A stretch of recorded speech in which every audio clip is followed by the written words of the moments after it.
Welcome to the Free Cities podcast. My name is Timothy Allen, and this is the official podcast of the Free Cities Foundation.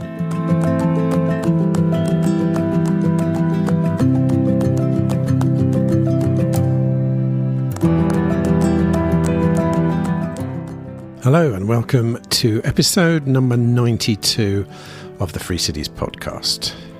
I hope you are well. I have to be quick today, I'm afraid. I'm flying out to Ulaanbaatar in a few days, and I have a list as long as my arm of things to do, so I'm going to be brief. Today's guest is Ukrainian journalist and PR expert Tania Rak. Now, Tania works within the Liberty movement, spreading ideas of freedom at places like Fox News, CNN and BBC, to name a few. And as you would expect, this conversation revolves around all things media, or what I might call the science of communicating. Media literacy, AI's impact on journalism, fake news, social media, fact-checking, media bias. Does any of that ring any bells? Well, if it does, listen on. For Tania's takes and more, she also reveals her experiences of the gender divide at work, and whether or not that is something that needs to be addressed. You can check the show notes for all the links you could ever need to know about Free Cities and the different projects currently happening all over the world.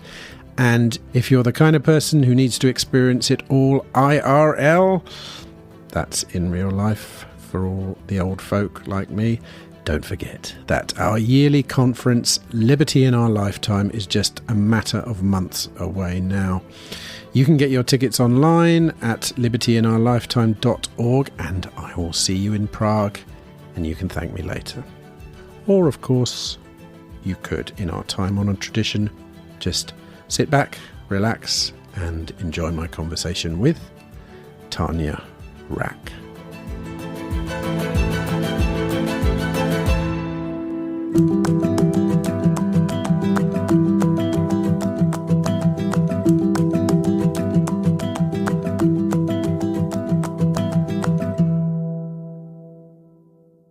Life topics. Yeah. Well, let's start with life topics then, because that's what I actually like. What do you mean by life topics?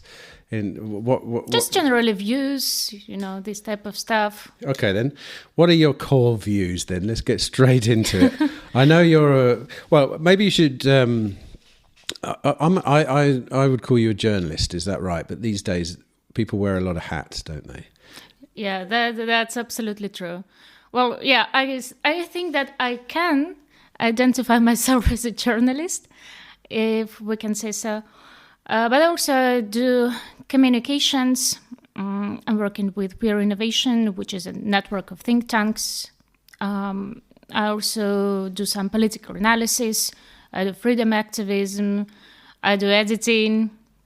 I do project management. So yeah, you are quite right about wearing many hats. It sounds like communication. If you under an umbrella term, it sounds like you're a communicator, and you have a bunch of ideals you want to communicate. I take it.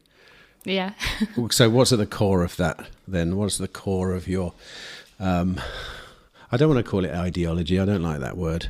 But ideas, let's say. Yeah, ideology sounds too harsh. Well, it's got a bad reputation recently, hasn't it? When you say ideology now, you think of brainwashed people spouting an ideology and not thinking about an alternative. But I think everyone I know is always self-reflecting. If you believe in something, you're making sure you're testing that theory always. And therefore, I kind of steer clear of it. I don't know whether you would call yourself an idealist. So far not. I think that I can be a bit idealistic in some points, but at the same time, I'm quite a rational person, and I'm trying to speak with the language of facts. The thing is that facts is usually a universal thing. Something just happened, and this is a fact. But then When you are coming to observations or your POV, of course, that will always be subjective. And the more POVs you hear, the more opinions you hear, the more difference you will see. What else I would add is that probably as a journalist and as a person who's working with communications, I'm trying to get as many different opinions and views as possible, because I think that truth lies somewhere in between. That's interesting, because I think journalism and facts don't necessarily go together very well these days. If you look at, I come from the world of journalism, and I would say the mainstream world of journalism. I worked for a national newspaper in the UK for 7 years, and these days I would say that trust of these organisations is at an all-time low, I would say. And I was looking on Twitter this morning, someone posted an article from, albeit it was from a very left-wing publication, and that's fine. I don't mind you being a left-wing publication if you want to be, but everything that was said was so patently wrong, and yet no one seemed to be acknowledging this at the newspaper. It was Salon. It's not even a newspaper. You know Salon? Mm-hmm. Yeah, horrendous. Right. And this is many people's experience these days. When you see an article about something that you actually know about, this was an article about Bitcoin and Trump, and it was saying that Trump is now endorsing Bitcoin, which is used for illegal activities. So instantly they decided, right, Trump is bad, therefore we now need to say that Bitcoin is bad. Away. Right, okay. Now, when a publication such as that talks about something you actually know about, and it's completely wrong, then from that point onwards, you doubt everything they say. And that seems to be what's happening in the media these days. It's kind of horse trading, I think. But at the same time, I know that, of course, there is a big impact on human minds. But I also think that there are certain audiences. And if some people start reading the article, like you mentioned about Trump and Bitcoin and illegal activities and black markets, probably when a person opens the magazine and newspaper, online media, whatever we are talking about, this person is already biased. This person already has opinion and opens media just to prove this opinion, which is also good for media, because this is how they define the audience. This is how they define topics. But I do not think that there is any, objective information here. I think that, ideally speaking, media should operate with facts, with proper investigation, with proper background check. But I'm also realistic, and I understand that it does not happen always. How do you, as a publisher then of facts, how do you reach out to people that are only looking to confirm their own bias? Can you? Is it possible, or do you just ignore and put your energy somewhere else? Well, I'm always trying to have a conversation with a person. For me, it is extremely important to understand what a person stands on. And sometimes that's fine. We may not have the same opinion on certain things.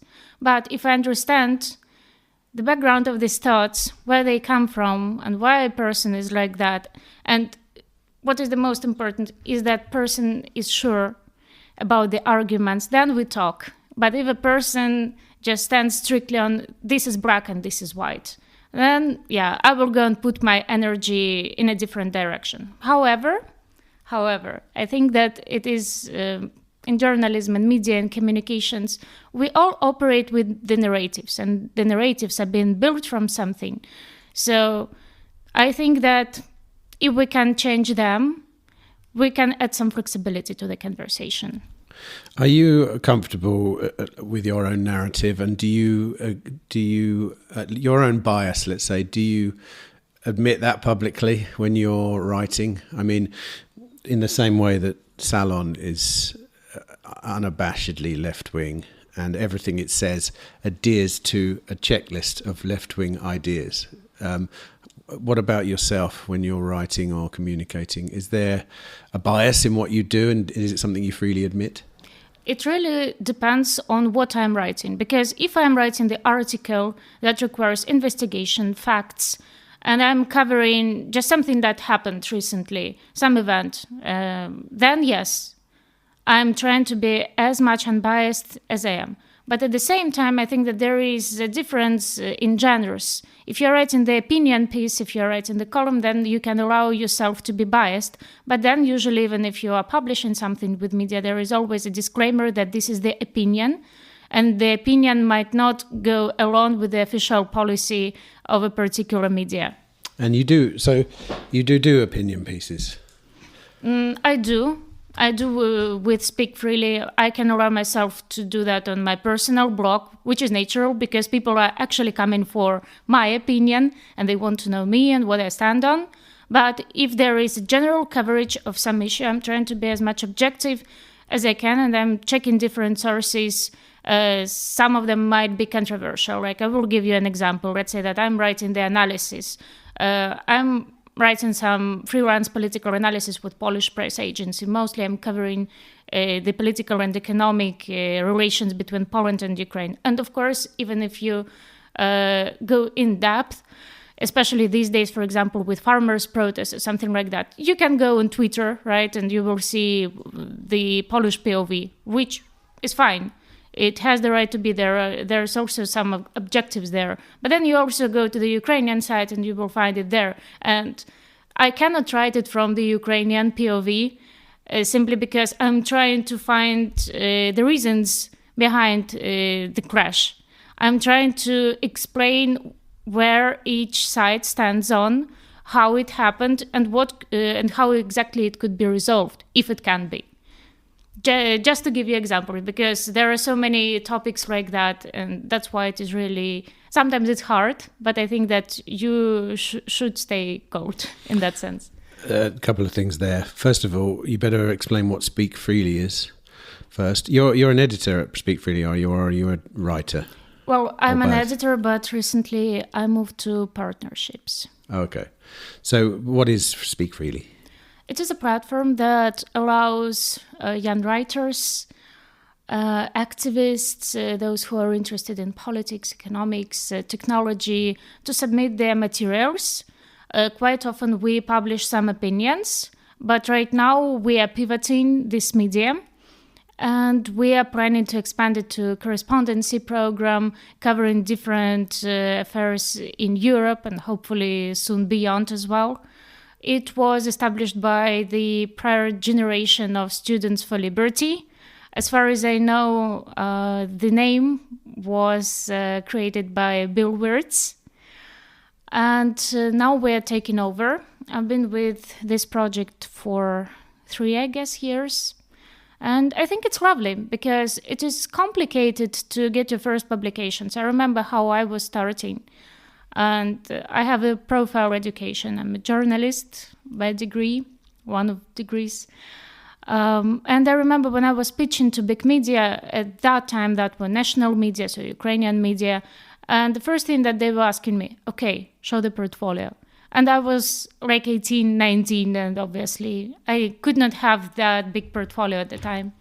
So I think that if there is an ability to work with some real media, even if it's not the biggest coverage, it's not, the New York Times or whatever, it's good to start from, because then you expand, and also you define the scope of topics that you are mostly interested in, and then you can pitch other media. So I think it's beneficial both for us, because we're getting content and we're getting more writers and future and current talented journalists on board. And it's also beneficial for those who want to write and get their voices heard. You just mentioned the New York Times there, and my relationship to the media has changed drastically over the last few years. Like I say, I come from this world, and I suspect now that getting published in the New York Times is not as important as getting published in certain independent media outlets. And I think the tipping point's happened. For me, it has. And I'm thinking about the largest podcasts that you listen to online having way more reach than even the New York Times.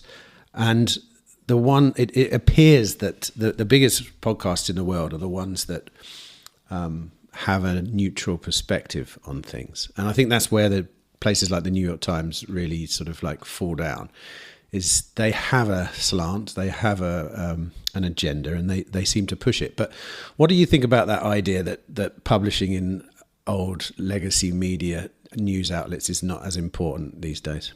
Well, I think that it depends on the market that we're working with. Because I think that at least in Eastern Europe, there is still a certain rate. If you can get published with such giants as New York Times, then probably it could be a good thing for you and for your portfolio, and most of the people still crave getting there. However, if you dig deeper, I agree with you that this media, they are going through, I cannot say crisis, but I think that the level of trust initially decreases. As for me, I think that sometimes it's better to go for some niche media that are precisely working on the topics. For example, I got a very good coverage with Hacker Noon. I do not think that Hacker Noon is of the same size, and in fact, it's built in a way of the blog platform. So you just write the piece, you submit the piece, then editors review, and they either do some edits and they publish, or they are actually good. They don't ghost you. They give you a very constructive feedback on what you could improve, and if you improve, there is a good chance that they will publish. But anyway, I think that I got lots of people who have something in common, views-wise, or fellow professionals who reached me out after the publications there, than I got from going live. I went live with Fox News a couple of years ago. So, yeah, I believe that this is the thing. I mean, I think we live in the age of niche news rising now. And like you said, many of the large news outlets are being watched by people who aren't looking to have their minds changed anyway. And I don't know what your experience on Fox News was, but did you find that there was much feedback afterwards from listeners, viewers, people that saw you or heard you, compared to something like Hacker Noon, which I agree. When you go to places which are, we're the same at Free Cities. We have a small following, but we have a very loyal following. And when we need to reach out to people that are interested in the Free Cities ecosystem, it's very easy because everyone's listening. They're very into it. But I suspect it would be hard to ever have mass appeal. Possibly, I don't know. Who knows what the future might hold? But we're under no illusions that the idea of living freely is going to become that widespread. I think when you look at the world, you see that the majority of people aren't interested in it, actually, and that's fine. Most people are happy to be living under some form of oppressive society. They don't mind it. They'd rather just not deal with it. But there's the hardcore, I don't know, maybe 20% of people who really think about this stuff. And 20% is actually big. Yes. In a sense that I can understand where it comes from. I think that not everyone has a sense of self-control.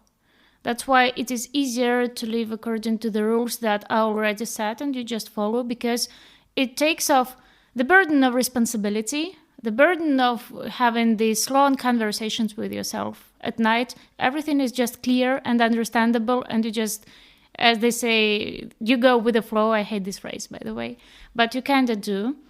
And even recently I understood that I am bubbled in a sense. It was also connected with some journal work. I was helping out a friend. She has the agency in public affairs, and they're doing some project connected with media freedom in different countries in European Union. And she was asking friends to reach out to locals and to ask them, so guys, what do you think? How is the situation with media freedom in your country? So as I'm based in Poland now. She asked me whether you can ask people around. And I was like, yeah, sure. And I wasn't at home for a couple of weeks, so I'm coming back. And I think, okay, today is the day. And I'm going to the downtown in Warsaw. And I think, okay, there are lots of people, it's weekend, it should be fine. And I started approaching people. I thought that I would finish in an hour. I needed to record around 30 interviews. It was so naive of me, because most of the time when I'm reaching people out, they either ignore me or they say that no recording, please. And that was just leading me to lots of thoughts, because first of all, if people are not ready to get their faces recorded, first of all, it's okay, I respect privacy. But whether there is a real problem with the freedom of speech then, with the freedom of media, then why they do not feel comfortable? Because usually if people do not want to get it public, it goes beyond the privacy issue. It's either that they think, okay, where it will get published, which consequences I might have. So my question was, is everything, that crystal clear in that field in Poland? The second thing is that I would never ever face this problem if I approach someone at the conference like Liberty in Our Lifetime or LibertyCon or anything in the bubble. People won't even ask me where it goes. Probably I won't even have to specifically prepare them. Even when you're doing networking post-conference, you might share a drink or coffee, and these topics will flow naturally. But that's exactly the moment when I realized that, yeah, probably I'm living in a bubble. So I was walking around Warsaw for 5 hours. It was really embarrassing. And it was giving me social anxiety. And I'm naturally extroverted. I think I'm actually a yapper. But then I was so careful with approaching people, because I'm like, hi, I'm a journalist. And I was trying different approaches. Hi, I'm doing the poll. Hi, I'm this, hi, I'm that. Plus, lots of young people, which was also surprising to me, they were not speaking good English. And mind that it was a capital, so I really don't know how the situation in other cities. But in the end of the day, I recorded around 9 interviews. I was super tired, and I got the rest of the interviews when I was at the local conferences, so I just got back to my bubble. And getting back to the thought that we started from is that, yeah, I understand why people feel more comfortable when they're living in a certain sense of control. Because, again, it takes off the responsibility. And you just exist in this space that someone already determined for you.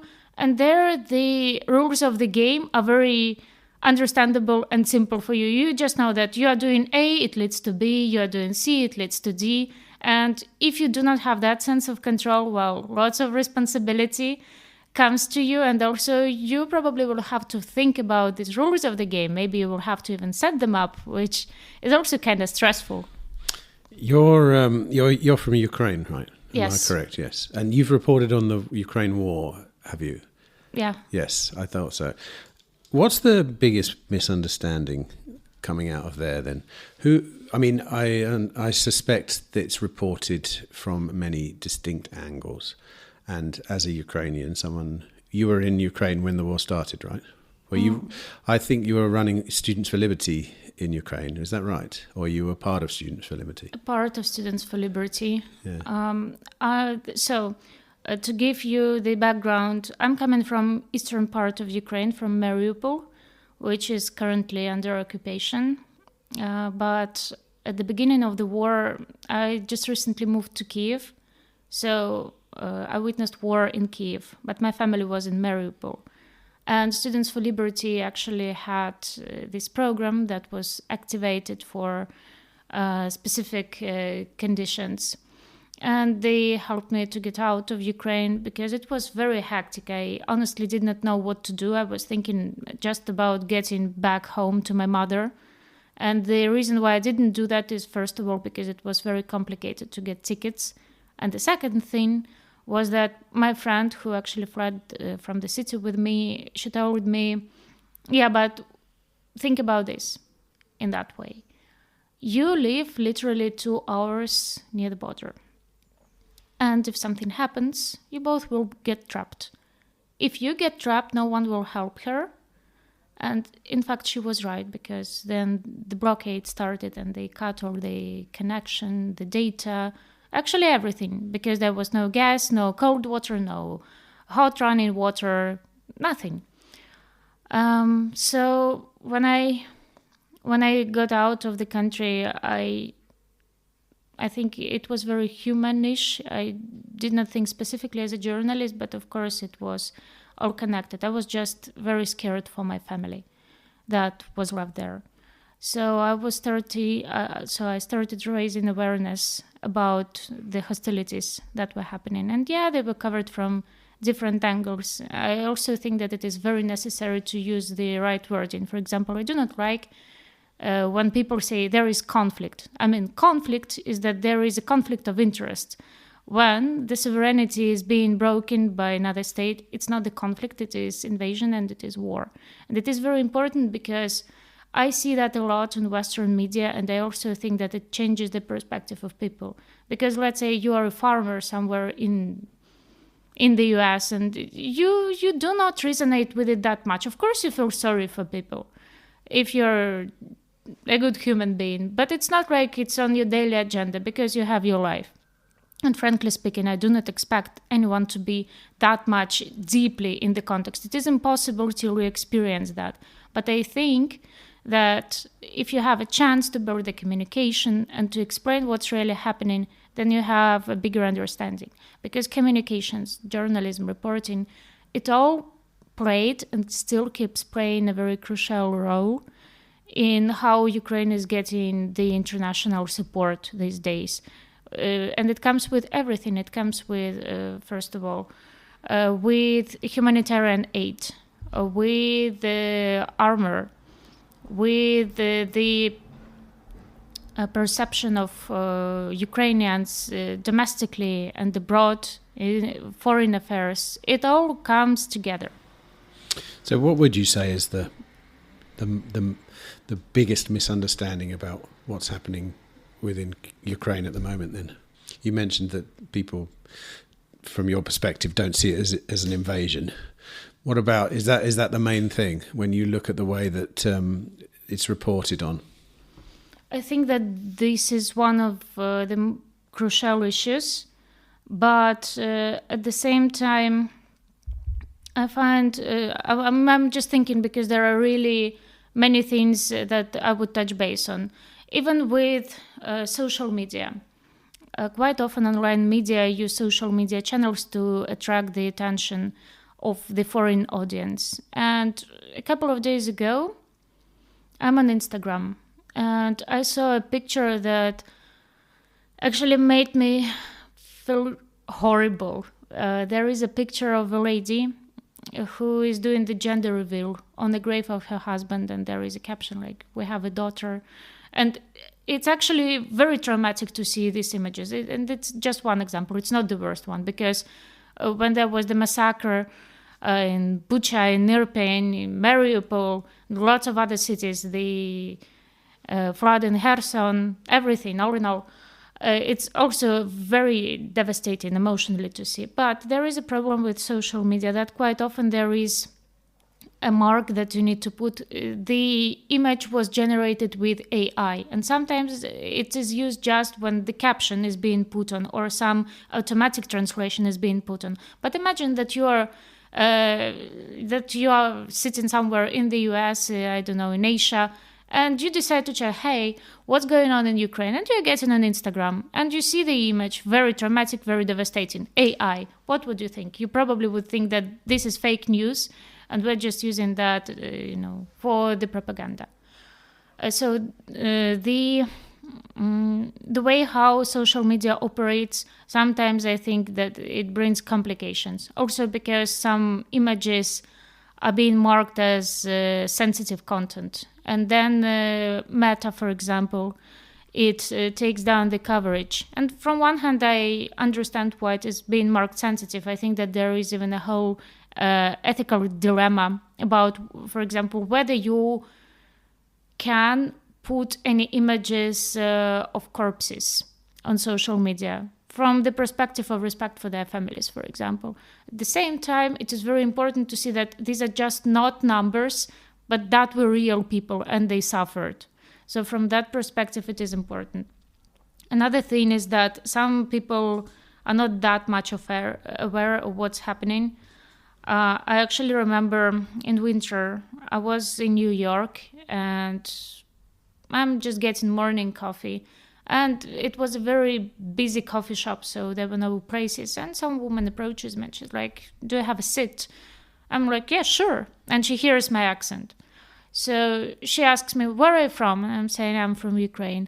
"Oh, from which part?" "Oh, Eastern Ukraine." Is there still war?" So you see that there is the problem with coverage reporting. Plus, it's not that Ukraine is the only country on the daily agenda. There is Israel and Palestine, or Israel and Hamas, whatever we call it. The protests in Georgia, always a threat near Taiwan, etc. So it is important for the country to stay on the global agenda, to communicate properly, and also for journalists to work in synchronization. That issue you mentioned about images being labelled as AI on Instagram, is that an automatic feature of Instagram? And if so, how does it decide that something is AI generated? Well, actually, I think it's more a question to the DevOps, but I think that it is a recently integrated feature because I saw that as a mark on the page that I run for my think tank. I do not have this feature on my personal account, and I could not find it in the settings. But this is a feature that I have it. So I assume that they actually might test that on some parts of accounts, and I'm not sure whether it is just that widely accepted. Or alternatively, and this is a theory, I did not prove it, so don't take it for granted, but you can actually choose the type of the account that you're on if you do the public account. So maybe that applies for these type of profiles that identify themselves as non-profits or creators or media, and then that might be an option, because for my profile it's just a private profile. But your experience of those AI tags were that they were wrong. Is that that's what you're saying? Yeah. Yeah. I wonder how it's working it out then. I mean, and also with regards to what you said about showing images of corpses, I was a photojournalist for 8 years in London, travelled around the world, went to a few wars myself, and this was always an issue for us, thinking about photographing people in their worst moments, basically. And I never felt comfortable in that situation, and I never would, and it was always something that we all talked about. There were some people that had no problem with it at all, and they believed that the news is the news, it needs to be shown. And then there was the other side of the spectrum who just felt bad for people, right? What I find interesting now, though, with Instagram is populated by non-journalists, and this changes the dynamic somewhat. You can take, like, if you're a father in Ukraine and your daughter is injured, you can choose whether to show that picture or not, and you have some sense of ownership over this. This is your family. You can ask them, can we, and I think it then becomes a lot fairer in a situation like that to show people in their worst times, because you are choosing not a journalist who doesn't know you, who's just seen what's going on, but someone who's actually connected to these people, who can actually talk to them, who can find out, look, do you mind this picture being revealed? And but then, of course, you have the flip side of that is, at least when I was a journalist, there was honour amongst journalists to report the news correctly and to report it as best you could. These days, with everyone being a journalist, I don't know how much of it is real, how much of it is made up, how much. It's very difficult to tell these days. Where do you go for your journalism? How do you decipher? I mean, the fact that Instagram is creating now an AI tag shows you that in another 10 years, the world of journalism is going to be an absolute minefield of what is real and what is AI. So where do you currently look for good journalism, and where do you think it's going? How do you prove yourself? How do you get to the place where people trust you as a journalist? So first of all, I think it's a good point regarding photojournalism. I don't do photojournalism. So usually I'm requesting media for using their images. If I had to, I would ask the permission. And I also do not think that if someone decides to post the picture of their family member, that automatically means that they got the permission. Unfortunately, these are the cases, and even if we get back to non-war times, it's quite a popular thing when parents are posting pictures of their kids on Instagram, which also creates lots of issues with privacy. And I really do not think that this platform should be to the kids under a certain conscious age.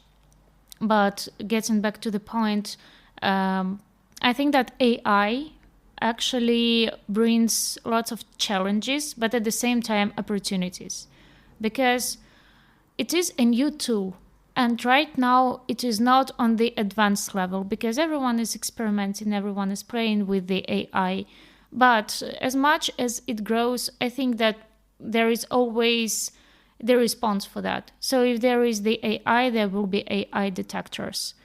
If there is AI generated visual content, there will be tools that will allow you to detect that. If there is the article that is written by ChatGPT, it will get more advanced because these tools are learning based on the data. But I do not think that journalism is in a threat because of that, because I know that there is lots of debate regarding whether all writers, copywriters, journalists, communications people will be replaced by the AI. No, I don't think that they will be replaced, but they will manage that, because we need to take that as a good assistant, but you are in charge of that. And how to look for trustworthy sources, how to prove yourself. Again, verify, and verify many, many more times. Try to find different resources and do not just click the first link on Google that you will find, or on TikTok. I know that there is a trend of TikToking information, not Googling information, especially among Gen Z and Gen Alpha. But statistically speaking, I read somewhere that most of the internet users, they do not go lower than the third link on the search bar, which is quite wrong. And I was actually carrying on the experiment. I was doing some lecture on media literacy fact-checking for students. And I asked them to read the article and to find me sources. And most of them, so they opened the article, and it was a very good article in a sense that all the backlinks, they were included. So if you want to, and you want to dig on the stats, let's say that 5% of population that they did this, there is a link where they found the research, and then Control F and you can find this information. Only 2 people out of 30 did that. Otherwise, no, they did not even ask a question how to check it, what to check it. And I think that it actually creates a bigger problem for older generation, like my mother generation or grandparents' generation, because internet still was not a thing in their youth, and now they're a bit like babies, so they go on Facebook, they scroll, and they do not care whether it is AI generated and what's the source. They will just share, repost, retweet, and they take it for granted. So I think that it is just important to speak and to educate people about how you can check the information, how you prove the resources. Maybe you should go to some official website if you are searching for the stats. Let's say that you are covering some legislation, then go to the website of the respective country and check what's the thing with this law. Just read. It won't take you that much time. Just analyze the information and then put it aside, go for a walk, drink some coffee, better matcha, then get back and go for this information, do something with it. So, and also I do not think that you need to be afraid of the technology. You need to embrace technology. Technology drives human progress. It drives human creativity. You just need to understand how to work with it and how to manage it, what threats are coming and how to overcome it. As with everything, I guess, in life. Something you mentioned AI detectors there in information and journalism. And I agree that the whole industry of tools are being produced and will be produced. What I find uncomfortable about the notion of AI detectors, though, is it's very easy to use them nefariously, to use them in a bad way. And we see this a lot now in pre-AI days. If somebody wants to discredit something, all they do is sow a seed of doubt about that thing, and instantly you lose half the people who might believe it. If you have an article, governments do this very well, something will be reported on that doesn't show them in a good light, and if they then produce some feedback which undermines the authenticity of the information, even if it's wrong, even if it's a lie from the government, people, once they feel that sense of doubt, you'll lose a lot of people. They'll say, oh, it's probably not true. And you can do that with AI detectors very well. As you saw on Instagram now, there are things being labeled as AI which aren't AI. And that, you can never recover from that. Once, it's like being accused of something serious. It's very hard to recover back to the position you were in before the accusation. And I see that as one of it'll be a tool for disinformation in the future. I don't know what you think about that. I definitely think that it is a challenge for disinformation, misinformation, controversial statements, everything that is arising. But it's not like it's not arising these days, because we already live in a world that is very fast-paced, and we get lots of info messages. And how they say, at least according to the open sources, that human brain cannot really proceed more than 100 info messages. And then imagine that you wake up, you check your emails, and then it's doom scrolling time. You go on Facebook, Instagram, TikTok, Twitter, and these messages, they just flow. And probably you won't have that much time to analyze this information. Plus, the amount of information generates clip thinking. Clip thinking is when you cannot really focus on something for longer than, let's say, 5-10 seconds. And that is especially addictive in terms of TikTok and Reels, because they produce very short content, and then it is harder for you to concentrate on something longer. And of course, with AI, you see the statement, you probably won't analyze that, you say, fake. If you think, of course, about fakes, maybe you won't care at all. Fake, okay. And then you scroll, and then you will definitely have this opinion.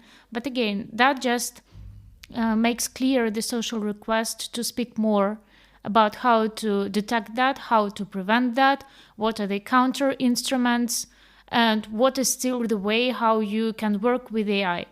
I think that we do not need to wear pink glasses, that AI won't be trained by, let's say, special services, by governments, to promote the certain information and the narratives that are convenient to them. Because, these machines, they learn based on the data that you put on. So if you label something as black and some other thing as white, they will get trained and they will deliver the other statements in that way. Then there is a social request for fact-checking of this information, and we do not need to make it something niche. Because right now, of course, if you go to some tech conference or communication conference, journalism conference, then, of course, these topics, they will be highly discussed. But if you just go, to the fields, somewhere to the office, probably people won't care that much. So probably one of the tasks of those who are working with communications, with public opinions, is to make this topic more easy, to make it easier to deliver to broader audiences. And it should not be rocket science, like there is this one tool. No, just say, okay, verify, fact check, and you can do it X, Y, Z, very simple. I don't know whether this is actually fake news or not, but I saw something on social media the other day, and it was a short video that a lady had made comparing her 2 different Facebook feeds of the same story. And what it showed was, once again, like, I haven't fact checked it. I looked at it and I thought that sounds about right. But she had 2 phones. One was her phone, one was her boyfriend's phone. And I forget the article. It was a pretty dividing article, something about refugees or something. I don't know. Or maybe it was something political. And because she leaned in a certain direction, when you read the comments afterwards, you saw people backing up the left-wing side of the story. And on her boyfriend's phone, because he was a little bit more right-wing, it was a completely different set of comments, basically backing up the right-wing stance on the same thing. And that makes very much sense to me, that is actually happening, because comments are being curated by the networks. They're trying to show you something that might be of interest to you, but also that keeps you there or makes you comment.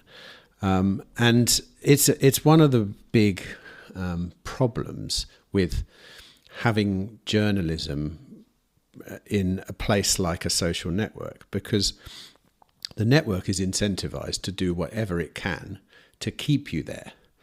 And with news, that's always to show you something that makes you angry or something that, and they know very well, and I don't know whether this is your experience, but people read the comments more than they read the articles. I would guess that that's across the board very common. I do that myself. When I see an article, on social media, my first thought is, I wonder what everyone thinks about this, because I'm looking for a few ideas about what the general sense of opinion might be on this. But as this video showed, that's the worst thing you can do, because the network, the social network, is showing you a biased version of the comments, and it's tailor-made to you specifically. So, I mean, is that something you've experienced yourself? Not that much, honestly speaking. I monitor comments from time to time, but I prefer to read just the source, and then I will just type in the case that I was reading about, and I will read that from many, many more other sources. And then I know how my attention span will go. I will probably think, okay, but what was the reason behind that? And I will spend countless hours with just Googling what really happened. But sometimes, of course, I'm curious what people are thinking about that. But again, I know myself, I will probably go on Facebook, I will read around 10 comments, and then I think, okay, curious. Then I will go on Twitter, I will type in the issue, and then I will read the tweets, what people think about that. Probably I will go to different parties. It's actually very interesting how algorithms work in that sense, because of course they know what you scroll, they know the following list. So if you follow, let's say, left-wing media, they will show you the comments that are most relevant to your views based on what you follow, what you like, what you post, what you share on your feed, and vice versa. I wanted to add something, but I forgot. Let me think. Maybe it was about, well, I'll talk a little bit more, because it just occurred to me when you were speaking then that even if, take the example of, you follow a lot of left-wing publications, therefore when you see an article, the left-wing publications or the left-wing stance in the comment is shown to you. And that backs up your idea, and then you feel good and you're like, yeah, everyone thinks the same as me, this is great. Okay. But actually, if you think about it, if it showed the opposite, so if it showed all the right-wing talking points, I don't think it would change your mind. I think it would make you say, they're all wrong, they're talking crap, I'm right, and you end up in the same place, if you see what I mean. And this is the defining feature of social media, is it sends people to the extremes of whatever they believe. And it's a combination of bubbles, feeding you back the same information over and over again, the same stance, but also When it serves up content which is not your ideology, it tends to be stuff that makes you angry. So, because all of these things keep you engaged with the network. So it's having this effect of pushing people basically apart and to the extremes of whatever it is they believe. Whatever they believe is pushing them into their own corner and causing division amongst people. Is that something you notice? Mm-hmm. Yeah, okay. I actually remembered what I wanted to say. There are several thoughts, So first of all, I think that what you are mentioning is the effect of the collective psychology. Naturally, every single person needs a sense of belonging, needs to share their ideas, their views, and to be accepted in a community. And it doesn't matter whether you are liberal, whether you are radical, but still, you just will go for social validation. So of course, when you read the comments and you think, nice, I was right, and so many people share it, and it even boosts your ego in a certain sense, because then you think, yeah, cool, I was always thinking like that, and there is a social proof that my opinion is really valid. And then, on the contrary, you scroll and you see that people do not agree, and probably you won't go viral or expressive about that, but you will think, oh, these retards. And that's pretty much it. So yeah, there is a certain division on social media, but at the same time, it also forms the communities. It unites people by the views, because you might see the post from an acquaintance or the comment from an acquaintance, and you think, okay, now we talk, I click with this person, and this person shares my ideas, and this is how people bond. And even if sometimes we're talking about the cancel culture, we can also see that there is a division, but also the union of people at the same time. Because if there is a very sensitive issue and lots of people find it very harsh, they will probably unite around this issue, and they will share opinions, and they will bond against someone, which I do not think that is a good idea. But this is the phenomena that we can see in the era of social media, and vice versa. What I wanted to say, and I forgot in the beginning, is that comment section can also be used by journalists in a way of conducting investigations, because sometimes it is complicated to find lots of information on, let's say, some social issue. But if you go to the comment section, you can get much more information, because let's say that you are covering the results of the election, and you are trying to understand the social phenomena behind that. For example, that women, let's say, they voted for a more radical party than usually. And you're trying to understand the phenomena, why that happened. Of course, you can wait for exit polls, you can read the election campaign. And I'm not speaking about any specific party right now. I generalize just to give the audience the example. And then you go to the comment section, and probably women are speaking about that. And then you can understand so much more. And then you can also find particular people, you reach them out, you ask them about their opinions, you interview them, so that helps. And we can develop this idea. We also go to the comment section, let's say something happened, and you are investigating the real crime, and you are covering that, and you can see from the comments, you can monitor the metadata, you can see that, there is the news that someone was shooting yesterday in the park. You go in Instagram and you see what was posted from the location yesterday. And if you see some moms walking around that park at that time and that date, metadata is very, easy to check, with babies in the strollers, then okay, probably it was not that bad. And vice versa. So again, you can see that as a threat, you can see it as a tool for the division, you can see that as an issue, but also you can use it, for profit in a sense. One of the things I find really disheartening about comment sections is the way that some publications use them to create news. And it's the worst form of journalism. I won't name any places, but I could name some of the now defunct places that no longer run because the journalism got so bad. But they would basically run an article around a comment from Twitter or which is the cheapest and worst form of journalism I think I've ever come across. And unfortunately that's where we are. Online journalism is a place with not much financial backing behind it these days, especially in the larger media organizations. When I was a journalist, we were sent off on a job for 2 or 3 weeks at a time. By the time I left, sometimes people were going out to the Middle East for a weekend to try and get the story. And what can you tell in that amount of time? Everyone knows now that the best source of news is coming from, for me, Twitter. That's where actual people, if you want to know about Gaza and what's actually happening, you can probably find people in Gaza tweeting or somewhere else similar. You can actually find real stories. And sure, it's hard to tell who's real and who's not, but you can train yourself to get trusted news sources on Twitter. It's quite simple. It takes a bit of time to learn who are the trusted sources. But yes, of course, I would rather hear my news from somebody who's living the experience, who's not a professional journalist, than from a professional journalist who spends one weekend trying to dig up the story and really just getting a surface level opinion about it, pretty much. I've got a question, though, something that just occurred to me.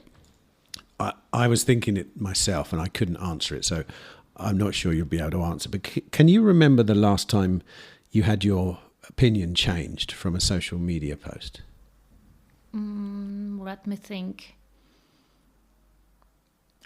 because I tried it. You got me off guard, and that really requires more reflection. Because again, as we are living in this info spin, I really need to reflect on all the info messages that I saw recently.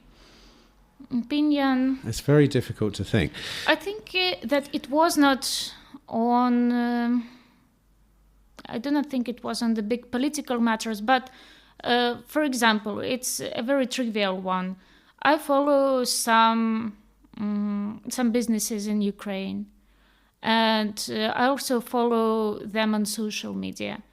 And I see the way how they communicate, because it's just interesting for me as a social experiment, how they communicate, how they attract audience, whether they are just selling their services or they're building the community. Because I do think that these days community is more important than just to go into direct aggressive sales. And there was one chain of coffee shops in Ukraine. I don't want to get specific with names, but it started posting lots of content that did not resonate with my views. Then they were using, first of all, they continue working with Russia and selling some stuff there. And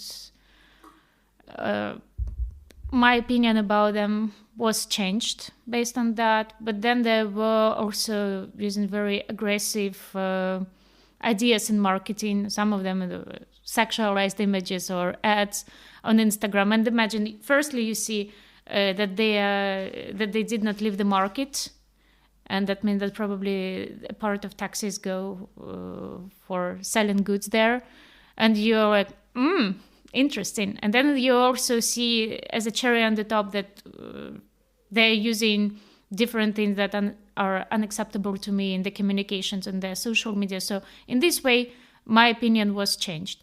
With some deeper stuff, not that daily things, I do not think that my opinion was that much changed, because I think that for me, such big shifts, they require more time.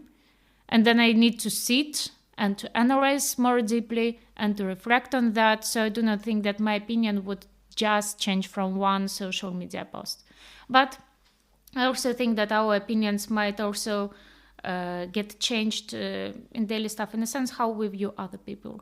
And that's happening to us also all the time. We do not usually reflect on a way how we also build a certain image on social media. Some people do that consciously. That's why personal brands exist. But some of us, they do that unconsciously. We post that we listen to some music. Okay, people form their opinion because they usually build associations. We post something from this coffee shop. We post something that we go on the vacation here, or we don't go on the vacation there. We share some quotes. All in all, and these are micro things, but in the long run, that also forms the opinion. And with public figures, I think it's even more noticeable, because you post something and you will either get the positive perception, or you will just tweet one thing and it will get cancelled. What, out of interest, what's your go-to social network for high quality factual news? Social network? If at all. It doesn't have to be. Like I say, for me, Twitter is where I go to form an opinion, on the best opinion I can on something that's happening. And it seems pretty good for that, especially if you've been using it for 15 years. You get used to knowing how to deal with the list of opinions and facts that you see. Mm-hmm. I think for me it's the synthesis, and I think that I use different social media for different purposes. For instance, I stopped spending that much time on Instagram, and I also do not monitor the content that much there. But of course I follow some online media there, and from time to time I get their posts on the feed. If I want to get the opinions the same as you, I would go on Twitter. I'm not that much of a Facebook person. I generally do not have a habit of scrolling there. For LinkedIn, I do not follow it that much. I follow some newsletters though, of people who I'm interested in, but again, it comes more in the form of email, so I'm not sure whether it's legit to mention LinkedIn in that sense. What I find interesting is that I spent some time on TikTok, and I know how many concerns, and for a very right reason, TikTok has with privacy, being used as a propaganda machine, then the recent claim from the US that they're going to ban TikTok, etc. But what I find interesting there is that there are lots of young people from, let's say, 15 to 35 who are on TikTok, and they are just average users. And usually these people do not reflect that much on the way how the videos that they post there will be perceived and where they will go, what's the databases that they will be stored. And that's why they share lots of information, basically. How people on TikTok would say they drop the lore. And with this lore, you can learn so much from the people. For example, some time ago, I was very interested in what's happening in Iran on a daily basis, especially with gender aspects, how women live there. So I searched on TikTok some profiles of young women who were living there. Some of them were students, some of them were working in public services, etc., etc. And I was just watching to their videos, and they, as natives, as locals, they were describing how their day was, what they wear, where they can go, where they're not allowed to go. And you won't find that much information just on the internet. If you write Iran, gender issues, you will find common things, you will find some precedents that might happen in a country, but it's not like you will find this daily information. And again, you find users that way, you can reach them out directly, you can talk to them. One opinion won't form your opinion, it's drastically wrong. But if you talk to several people, then you can get the puzzle collected. And the more you talk, the more you observe, it's even better if people have different opinions, because, again, as I said in the beginning of our conversation, truth lies somewhere in between, and you cannot speak about something just A or B, black and white, and etc. So this is my take on social media. Interesting. I never used TikTok, and I don't intend to either. I can appreciate what you mean, though, that you do get a snapshot of real life.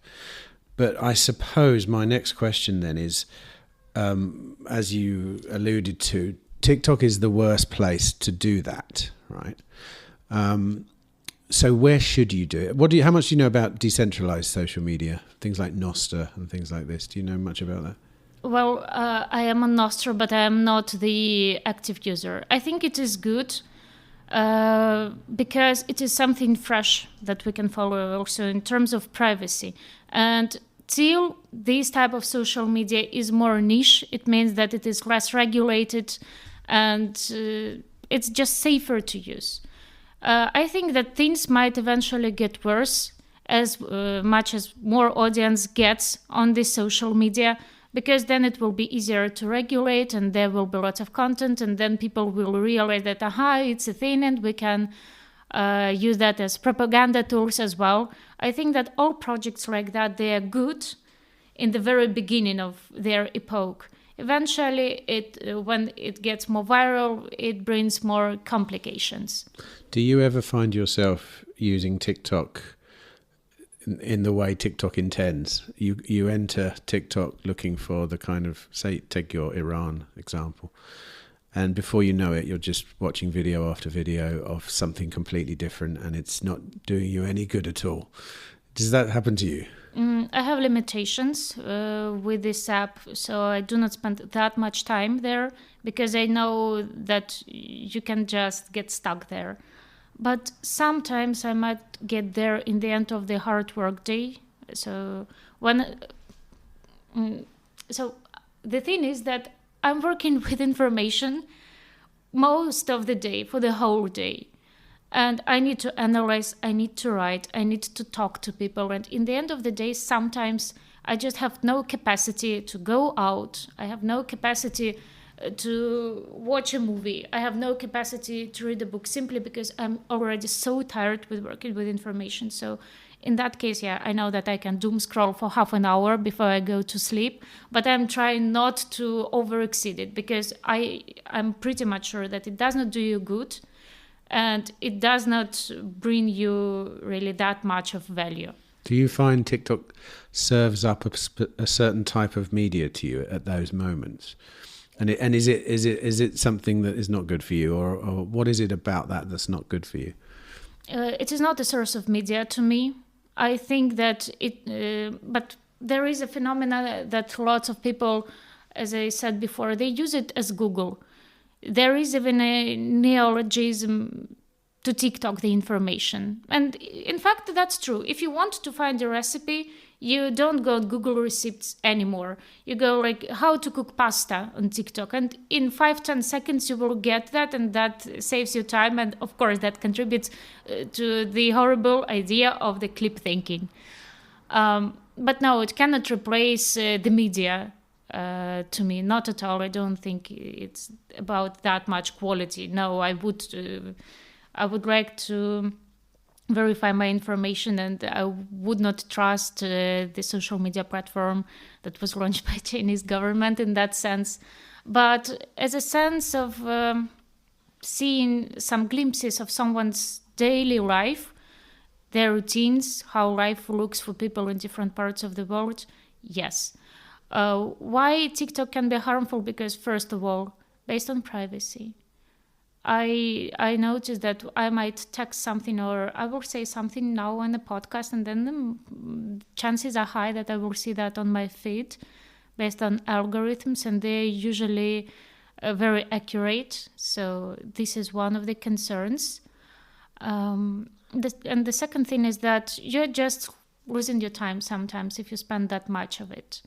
And I do not think that using any social media platforms should collide with your social life or with the time that you can spend on your education in a more classical form and self-development. Just out of interest then, why don't you install a different operating system? Like I use Graphene on my phone. It's a privacy operating system. And I never get fed up ads that are relevant to me because none of the apps can listen to what I'm doing. I mean, sure, I'm relying on the developers of graphene to but it seems a better option than having a phone where you actually see TikTok is spying on you, like you just said. Why would you carry on using it at that point? Using TikTok? Yeah. Or that phone or that operating system that allows it. I mean, you literally, when you sign up for TikTok, as far as I know, in the terms of service, it pretty much says everything except we own your soul. It's pretty harsh. I seem to remember seeing someone talk about the TikTok terms of service on social media. So, But I'm just interested that you would still use it. I have 2 phones. Okay. So all crucial information I have on the other phone. That has nothing to do with my doom scrolling, like work information, private information. And then there is also the phone for social media, for pictures and stuff like that. Okay, fair enough. Last question before we go. Ladies for Liberty. What's that? I see it all over the place. I've seen it at various conferences, and I've never actually interacted with anyone from Ladies of Liberty, but you work with them, right? What is it?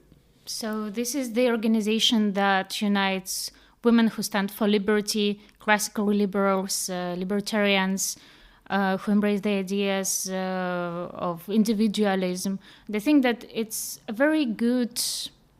Oh. What was the sound? I think it's a fire truck, isn't it? I should have closed the windows before we started. I think it's a very good initiative for women to find a supportive community. Again, I do not think that it goes against, sharing the space or the ideas with men or exchanging, because quite often when people approach that, they say like, oh, cannot men be in Lola? No, I mean, you can be pro-Lola. But I also think that, as we can see on the representation of some webinars or in-person events, usually women represent less of the audience. And I think that it is harmful in the long run, both for men and women, because if you have misrepresentation of any voices, and it could be vice versa, if there was misrepresentation of the amount of men there, the same, then you feel like you do not hear the voices that could advocate for some ideas. And that's why Ladies of Liberty Alliance comes up. So they educate women about the ideas of libertarianism, classical liberalism, political things, advocacy, human rights, social issues. And I think it's great because you basically build the global ecosystem where you can learn from other women in quite informal way about what challenges they face.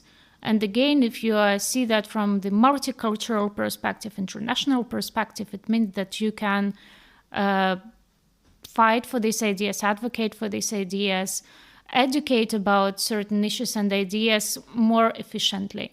So that's probably what I like about that. And we should also mention that, as far as I know, Lola was founded by someone from SFL alumni. And I come from SFL originally, so I learned about Lola just 2 years ago. I did not know that the organization existed before. But then I was at the retreat for women for Liberty in DC. And that was co-organized by Ladies of Liberty Alliance. And I thought, okay, nice, I resonate. What would you say then is the number one or one of the biggest issues faced by women that's specific to women in the liberty movement, or with ideas of liberty, which a man like myself probably wouldn't understand, wouldn't relate to? That's a good question. Again, we're speaking about different places, because the approach to the ideas of liberty would be very different, I guess, to women westwards and somewhere, let's say, from the Middle East. Of course, there are gender issues, first of all, and we are talking about that not just in the liberty movement, but from the perspective of human rights.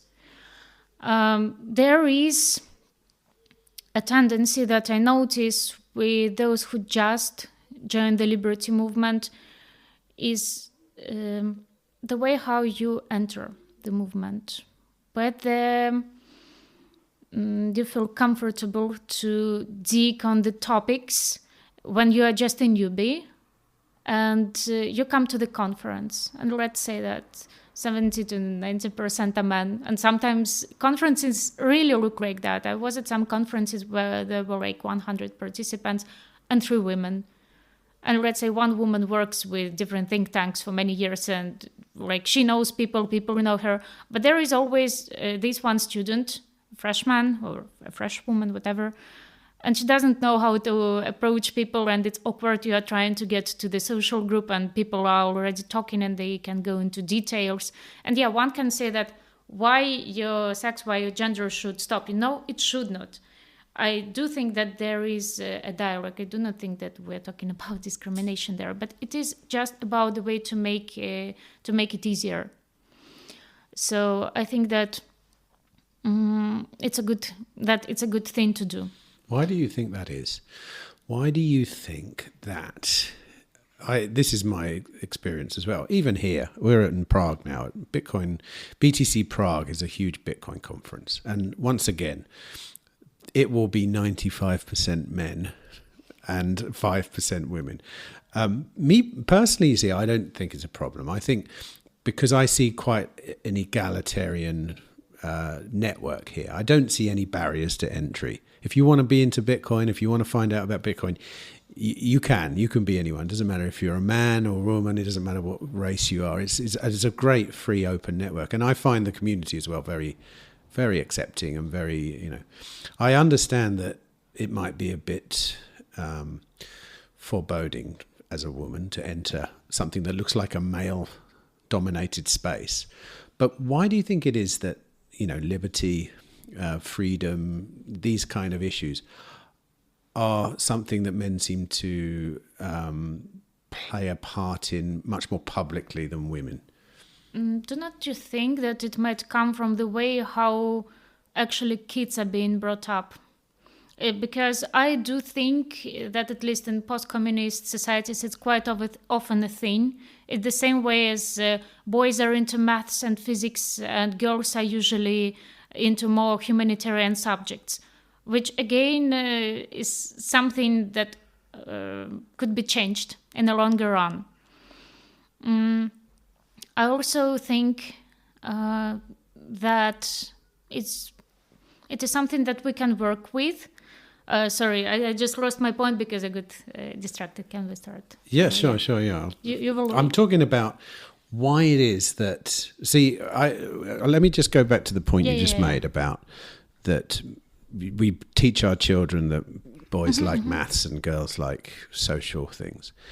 And I have 3 children, and girls and boys, and my experience, which is obviously anecdotal, but it does seem it's a common experience, is that men have a propensity for certain things and women have a propensity for certain things, and there's only so much you can do to convince them. Like I would have a hard time convincing my son, for example, to be into the same things that my daughters are into. And it's not a learned thing because he's outnumbered. I have a son and 2 daughters, and the 2 daughters are older. So really, he should be doing everything the daughters are doing, but he's not. He's completely different. He is into maths and working out how things work and, this kind of stuff.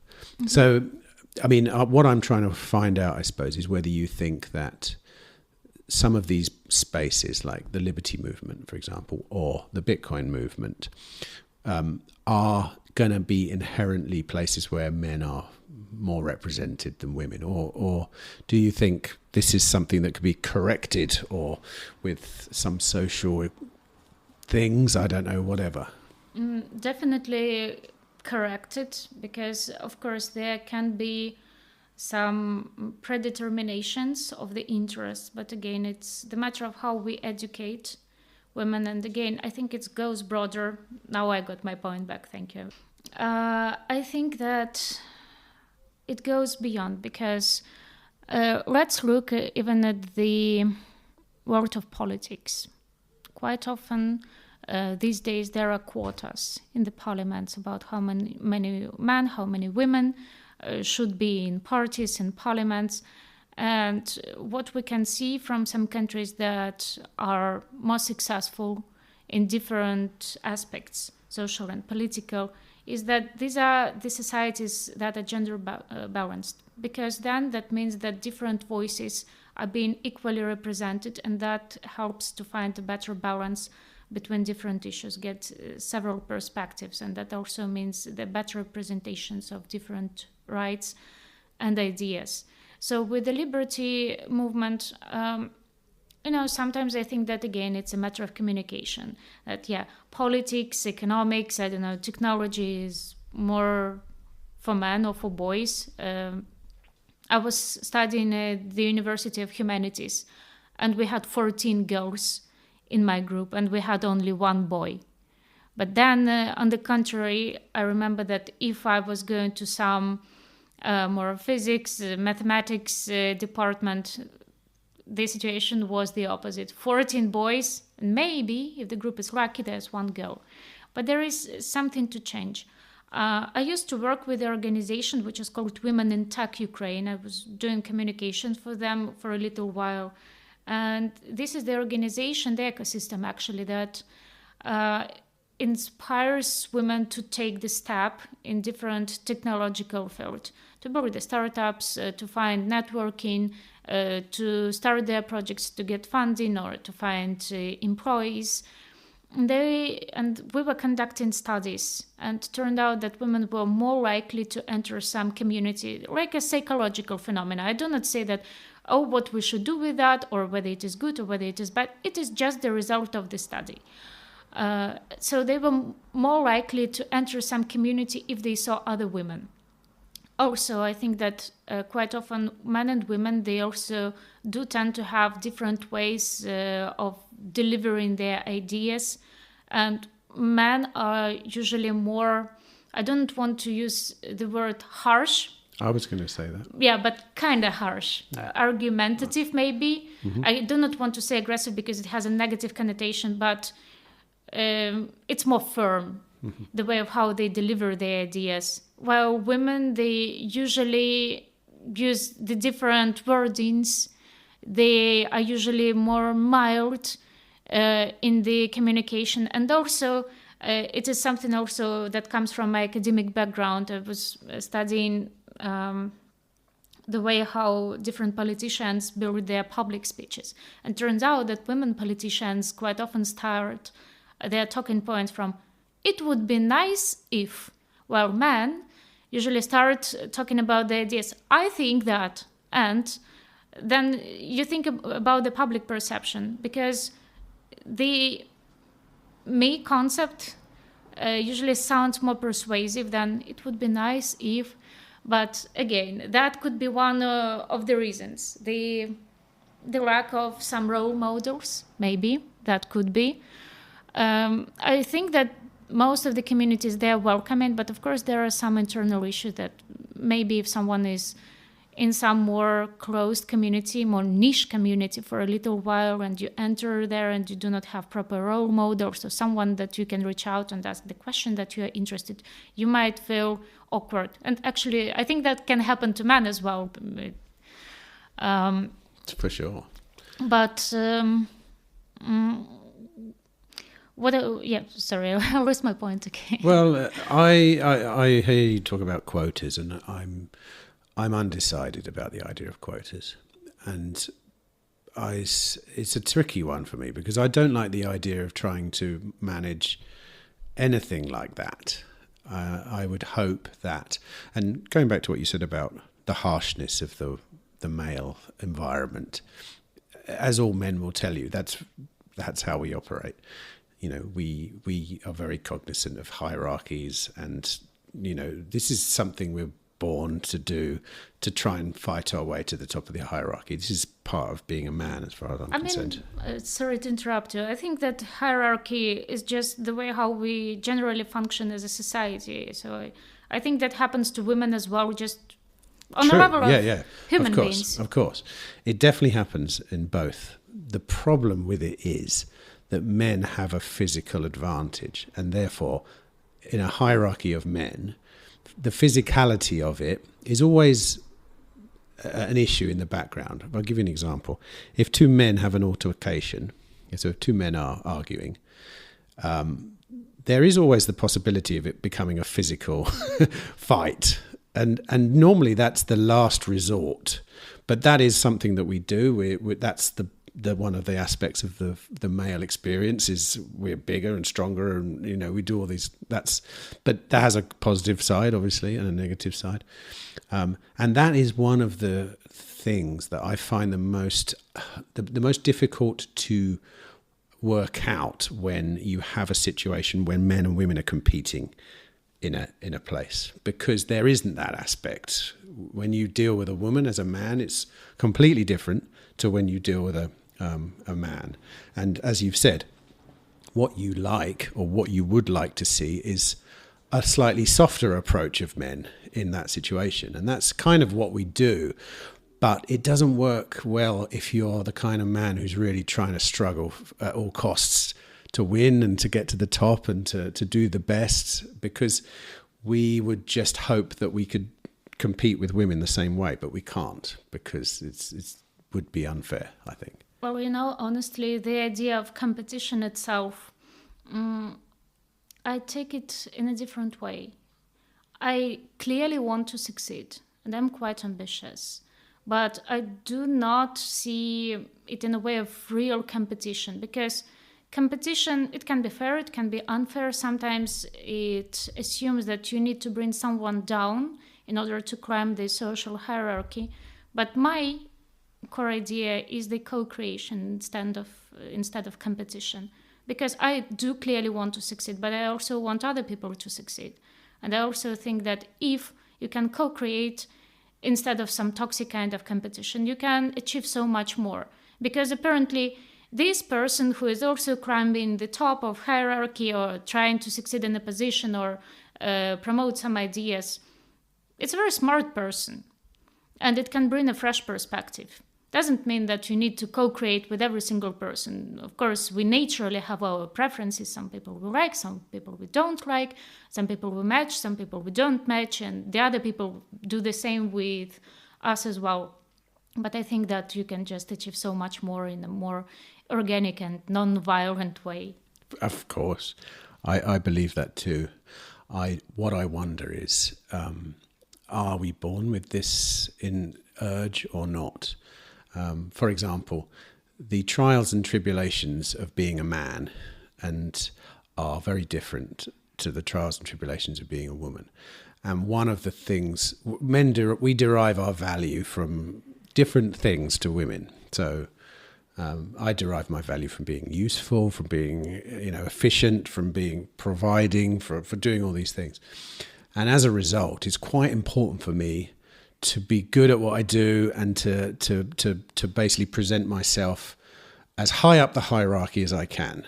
And amongst men, there is an understanding that this is a battle to see who's the best, because you present yourself through the male hierarchy, let's say.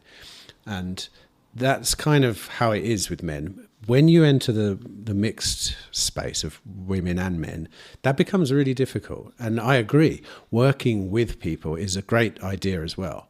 But you can't. The urge to compete is there, and it's not possible with a woman, because it's the foundation of the whole competition is completely different. I'm not sure I'm making my point very well, but I think what I'm saying is that it's a very different.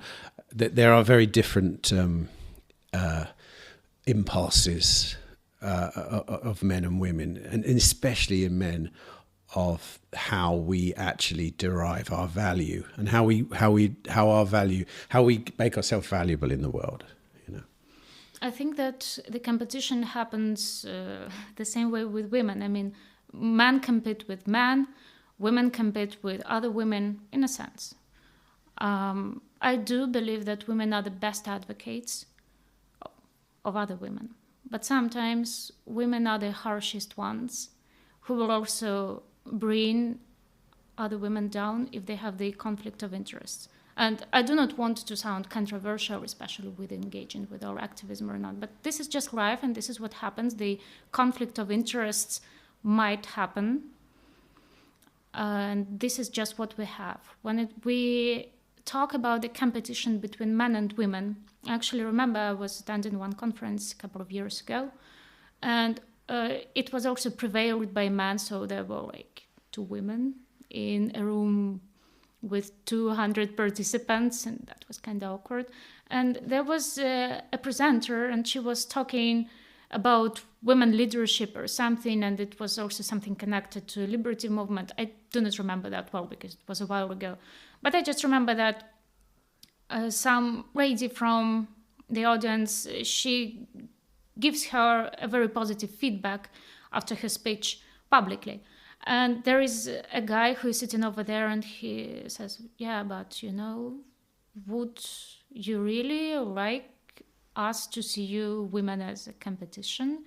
Because probably you would not feel that you're attractive back then. And he put it in some sense of that. But we were talking specifically about the professional environment, not about any romantic connotation, which also brings a different context. And where I lead my point is that why cannot we just take other people as professionals in professional environment? Because then you will be just estimated by your skills. You have this amount of years of experience, you have these social skills, you have this kind of network, you contribute these efforts, and then whether you're a man or a woman and the way how you achieve your objectives is a slightly different thing. In out of office hours, you can interact and engage whatever you want and how you prefer to. I think that's a very important point, actually, but it does make me think. It helps me understand this process. So in a professional environment, there can be a lot of equality, actually, because there is a framework of professionalism, and that's good. Where I see the problem is that when you leave the professional environment, the enforcement of rights is something that normally happens through men. I mean, like say you're walking down the street and someone tries to rob you. You call the police. It's normally a man. It's not always a man, but the actual outside of the framework of professionalism, which is here are the rules. Everyone's the same. You treat people with respect. You look at their merits. But out in the real world, or in a war, or in a whatever, when this framework disappears, then it's completely different and very hard to think in those same terms. And like I say, the main thing is that when you think about rights, and that's what the professional framework is, a framework of rights and responsibilities in a way, isn't it? Here's how you act, here's what you do, here's what you're expected of you. But out in the real world, those rights and responsibilities tend to be enforced by the men, because of history and because of the fact that we tend to be a bit stronger, and it often comes down to physical enforcement at the end of the day. So I agree with you, but I do think it's a really interesting time we go through.